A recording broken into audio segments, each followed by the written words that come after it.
प्यारे दर्शकों, आप सभी का हमारे चैनल में स्वागत है। धर्म से जुड़ी वीडियो देखने के लिए हमारे चैनल को सब्सक्राइब और लाइक करें। धन्यवाद। प्यारे दर्शकों, अगर आपने वीडियो का इससे पहला भाग नहीं देखा तो इस चैनल पर जाकर देखें। धन्यवाद।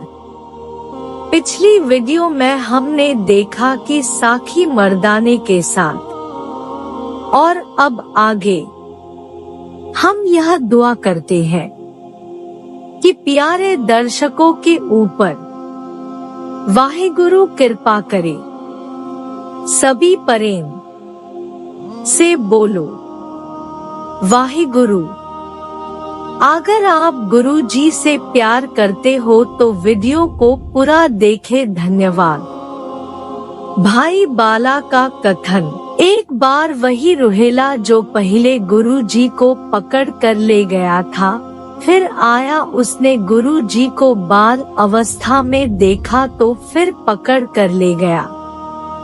घर में जब पठानी ने देखा तो पहचान कर बोली, यह तो वही लड़का है, मैं तो इसे अपने घर में ही रखूंगी। अब उस पठान ने सोचा कि मेरी औरत तो इस पर ही आसक्त हो रही है। दूसरे रोज वह पठान गुरु जी को साथ लेकर किसी दूसरे नगर में चला गया और गुरु जी को बेचकर कुछ घोड़े ले आया।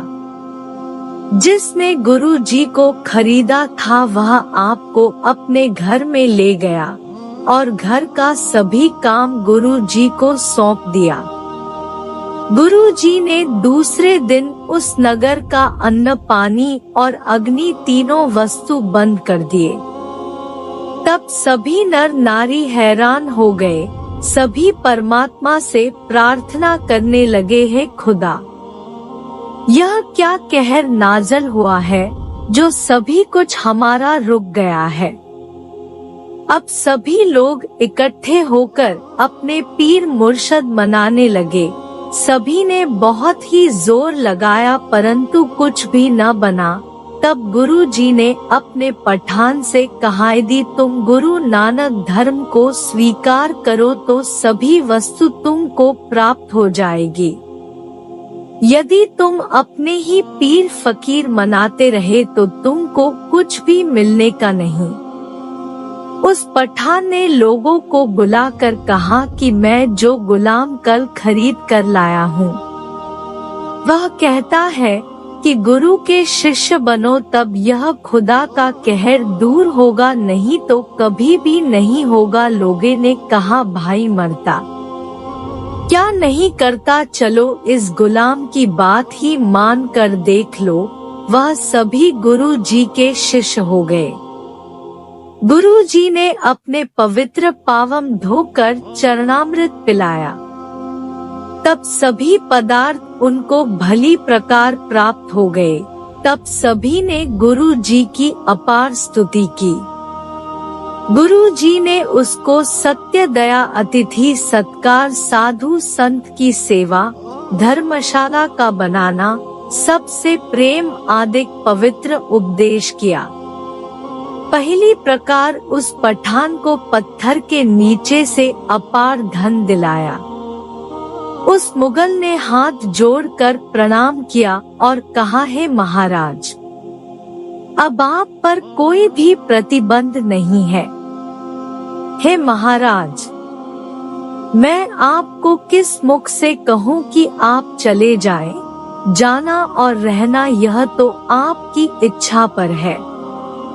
गुरु जी ने कहा, हे भाई, यह माया सब तेरी है, तू इसको संभाल ले, हम तो अब जाएंगे।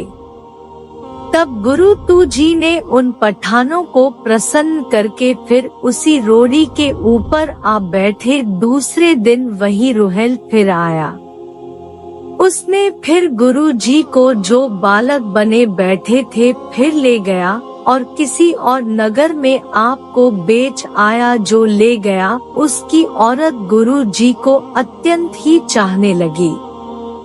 जो गुरुजी को खरीद कर ले गया था, उसने गुरुजी को कहा है, लड़के तू हमारे दुबे चराने जाया कर। गुरुजी ने कहा है, मालक मुझ में एक ऐब है कि मैं जिस दुबे को छड़ी लगा दूं वह दुम्बा मर जाता है।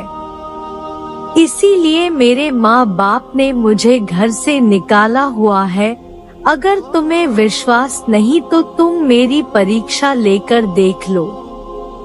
पठान ने कहा, अच्छा इस दुबे को छड़ी लगाओ। जब गुरुजी ने उसे छड़ी लगाई तब वह दुबा उसी क्षण मर गया।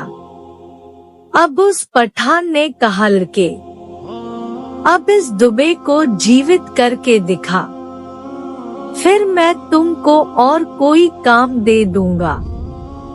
गुरुजी ने उस मरे हुए दुबे को कहा है, दुबे चर। बस वह दुबा उठ कर घास चरने लग पड़ा। फिर उस मुगल ने कहा है, लड़के आज से तू मेरे बाग की हिफाजत किया कर। तब गुरुजी ने कहा है, मुगल मेरे जाने से तुम्हारा बाग सूख जाएगा। परंतु मुगल न माना। वह गुरुजी को साथ लेकर बाग में गया। तब उसी क्षण सारा बाग सूख गया। तब मुगल ने कहा है, लड़के तू बाग से बाहर आ जा। जब गुरुजी बाहर निकले तो उसी क्षण बाग पहले की भांति सब्ज हो गया। परंतु गुरुजी की अपार माया ने पठान की बुद्धि नाश कर रखी थी। उसने अभी तक भी गुरुजी को नहीं पहचाना। फिर उस मुगल ने कहा है, बालक तू मेरे दाने पीसने का काम करो। गुरुजी ने कहा, मुझे तो स्वीकार है, परंतु आटा कहाँ से प्राप्त करोगे, क्योंकि जन्म से लेकर आज तक मेरा पेट नहीं भरा है। मेरा आहार सी मन दैनिक है। उस पठान ने कहा, इस कोटा में 100 मन कणक है, उसे तुम पीसो, फिर मैं देखूंगा कि आटा किधर चला जाता है। फिर दूसरे नौकरों से कहा, तुम इस लड़के को गंदम निकाल कर दे दो। अंततोगत्वा सभी कणक चक्की में डाली गई।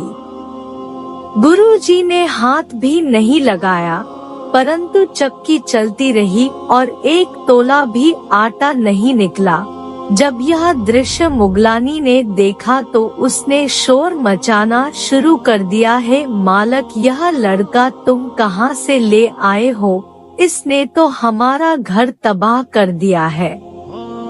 पठानों का शोर सुनकर लोग इकट्ठे हो गए। इतने में वह पठान भी आ गया। जब उसने यह कौतुक देखा तो हैरान होकर कहने लगा कि यह लड़का तो कोई औलिया अथवा पैगंबर है।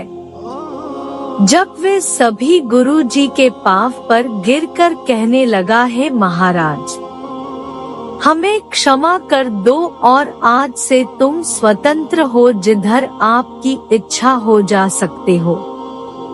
गुरुजी ने कहा है, भाई जितने रुपए तुम्हारे खर्च हुए हैं उनसे दुगने जब तुम्हें मिलेंगे तब हम जाएंगे। गुरुजी लक्ष्मी देते थे परंतु मुगल नहीं लेता था। फिर गुरुजी ने अपनी रोटी में 1 लाल निकाल कर दिया और कहा कि यदि तुम्हें इस लाल का मूल्य कम मिले तो यह लाल मेरे पास लौटा कर ले आना। लाल लेकर वह मुगल एक जौहरी के पास गया।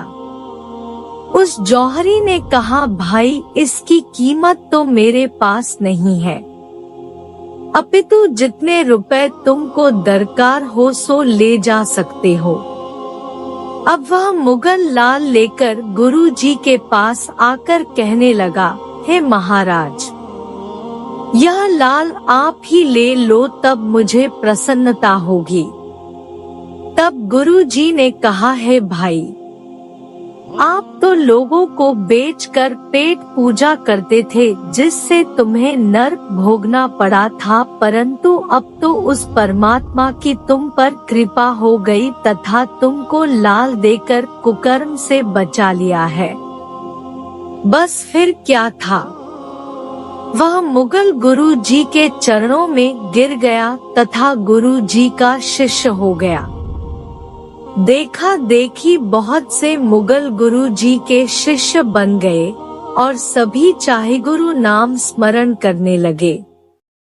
गुरु जी ने उनको दिव्य उपदेश दिया तथा कहा कि किसी जीव को न पकड़ो और न ही बेचो, अतिथि की सेवा करो, दीनों पर दया करो, परमात्मा को सर्वव्यापक जानकर पाप से बचो। धर्मशाला बनवाओ, कीर्तन नित्य, लंगर नित्य प्रति लगा रहना चाहिए। सत्य बोलो पर स्त्री को माता जानो, पर धन को माटी मानो तथा अपने समान सब प्राणी जानकर सभी से प्रेम करो। दशमांश दान देना मनुष्य का कर्तव्य है। इस प्रकार परमोत्तम उपदेश देकर गुरु जी वहाँ से रवाना हुए। उनका कल्याण करके जगत के स्वामी गुरु जी फिर उसी रोड़ी पर जाकर अपना आसन बिछाकर बैठ गए। अगला भाग देखने के लिए चैनल को सब्सक्राइब और लाइक करें। धन्यवाद।